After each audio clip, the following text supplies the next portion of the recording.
this is Reverend Don Lewis coming to you from beautiful Florida. And today our question comes to us from Elvin Faye.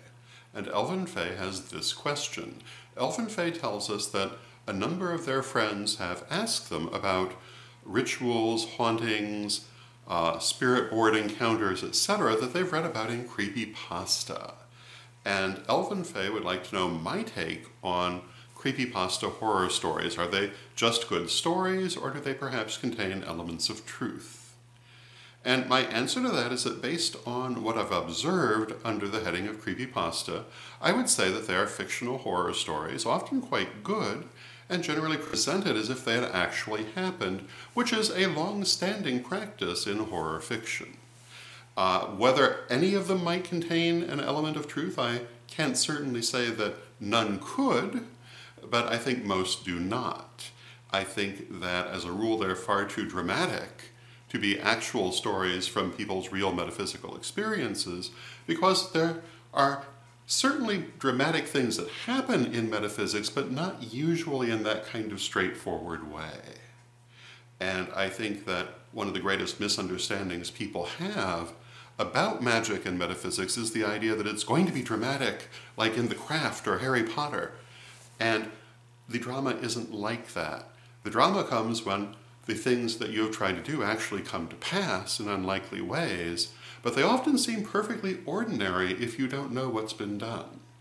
And it's very rare that they're wildly dramatic. It does happen, but it's very rare. And there certainly aren't enough stories of it, I don't think, to fill creepypasta full of the kind of stories that it has. This is not to say, again, that nothing dramatic happens in real metaphysics. Certainly it can. But I think that in this case, these are fictional stories. Do they have elements of truth? Well, I'm sure a few of them probably do, but probably not in those dramatic areas. And in this, I think that they're very much like traditional folk stories that you might hear around a campfire about the ghost of the murderer up the road, or Red Eye at the train crossing, etc. And of these, my favorite is the story of Bloody Mary, and it's a good example of how they can, in fact, contain an element of truth while being entirely fictitious. And the story of Bloody Mary, for those who are not familiar, is the story of a disquieted spirit who is looking for her baby and will appear if her name is chanted under the right circumstances, demanding her baby.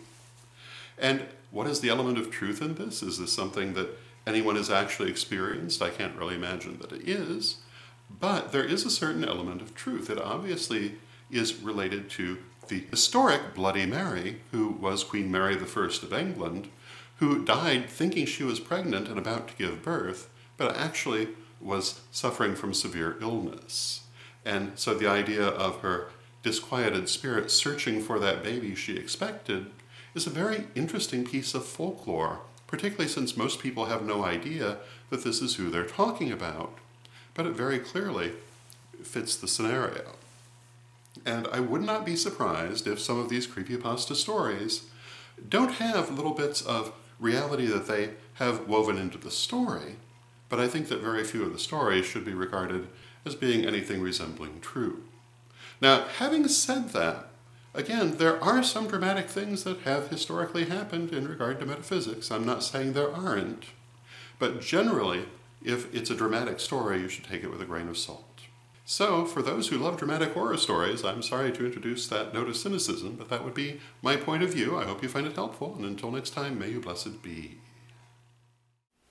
Hello! This is Reverend Don Lewis coming to you for Pagans Tonight Radio. Pagans Tonight Radio is an online radio network with different hosts and different shows 7 nights a week. There's something for every taste, including Spanish language programming on Saturday evening. Check out paganstonight.com today.